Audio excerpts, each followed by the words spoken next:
പരിചയപ്പെടുത്തുന്നത് കാലങ്ങളായി കൃഷിയിലൂടെ കടന്നു പോകുന്ന ശ്രീ ബേബി രാമച്ചനാട്ടിനെയാണ്. നമസ്കാരം. നിങ്ങൾ എത്ര വർഷമായി കൃഷി തുടങ്ങിയിട്ട്?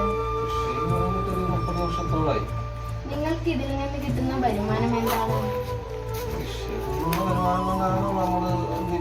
ജീവിക്കുന്നത്. കാരണം ജീവിത ചെലവുകൾക്ക് ആവശ്യമായിട്ടുള്ളതൊക്കെ അത്യാവശ്യം കിട്ടും. നിങ്ങൾ കൃഷിയിലോട്ട് വരാൻ കാരണം എന്താണ്? അച്ഛനും ഒരു കൃഷിക്കാരനായിരുന്നു. അങ്ങനെ പാരമ്പര്യമായിട്ട് കൃഷി ആയിരുന്നു. നിങ്ങൾ എന്തെല്ലാം കൃഷിയാണ് ചെയ്യുന്നത്? ഇപ്പോൾ ചെയ്യുന്നത് ഏത്തവാഴ കൃഷിയുണ്ട്, തെങ്ങുണ്ട്, റബ്ബറുണ്ട്. നിങ്ങൾക്ക് ഇതിൽ നിന്ന് കിട്ടുന്ന ലാഭം എന്താണ്? ലാഭം വെച്ച് ഇന്നത്തെ കൂലിച്ചെലവും അതിന്റെ വളത്തിന്റെ വിലയും കാര്യങ്ങളും നോക്കിക്കഴിഞ്ഞാൽ കൃഷി അത്ര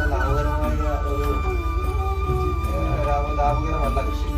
പിന്നെ പാരമ്പര്യമായിട്ട് അങ്ങനെ ചെയ്യുന്നതുകൊണ്ട് മറ്റു തൊഴിലുകളൊന്നും പഠിക്കാത്തതുകൊണ്ട് കൃഷി തുടങ്ങുന്നുള്ളൂ. താങ്കൾ ഇതിൽ എന്തെല്ലാം വളങ്ങളാണ് ഉപയോഗിക്കുന്നത്? വളം പ്രധാനമായിട്ട് വാഴയ്ക്ക് രാസവളം തന്നെയാണ് ഉപയോഗിക്കുക. തെങ്ങിനും റബ്ബറിനൊക്കെ ആണെങ്കിൽ ജൈവവളം. താങ്കൾക്ക് ഈ കൃഷിനെ പറ്റി എന്താണ് പറയാനുള്ളത്? കൃഷിയെ പറ്റി പറയാമെന്ന് പറഞ്ഞു കഴിഞ്ഞാൽ ഇന്നത്തെ ലോകത്ത് ഒരു കൃഷിക്കാരൻ ജീവിക്കുക എന്നുള്ളത് ബുദ്ധിമുട്ടുള്ള കാര്യം തന്നെയാണ്. കാരണം അതിൽ നിന്നുള്ള വരുമാനം വളരെ തുച്ഛമാണ്. ഇന്നത്തെ കൂലിച്ചെലവും അതിന്റെ ഉത്പാദന ചെലവൊക്കെ നോക്കിയിട്ടുള്ള ആനുപാതികമായിട്ടുള്ള വില കൃഷിക്കാരന് കിട്ടുന്നില്ല. അതുകൊണ്ട് തന്നെയാണ് പുതിയ തലമുറയിൽപ്പെട്ട യുവജനങ്ങളൊന്നും ഒരുപാട് കൃഷിയിലേക്ക് വരാത്തതിന്റെ കാരണം എനിക്ക് തോന്നുന്നു.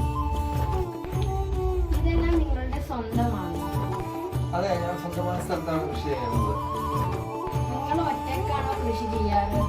ഒറ്റയ്ക്കല്ല, അത്യാവശ്യം ചില പണികൾ സഹായിക്കാൻ കിട്ടാറുണ്ട്. കൂടുതലും ഒറ്റയ്ക്ക് തന്നെയാണ് ചെയ്യാറ്. രാസവളമാണോ ജൈവവളമാണോ നിങ്ങൾ ഇതിൽ ഉപയോഗിക്കുന്നത്?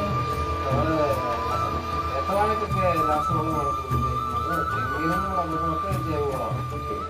Thank you.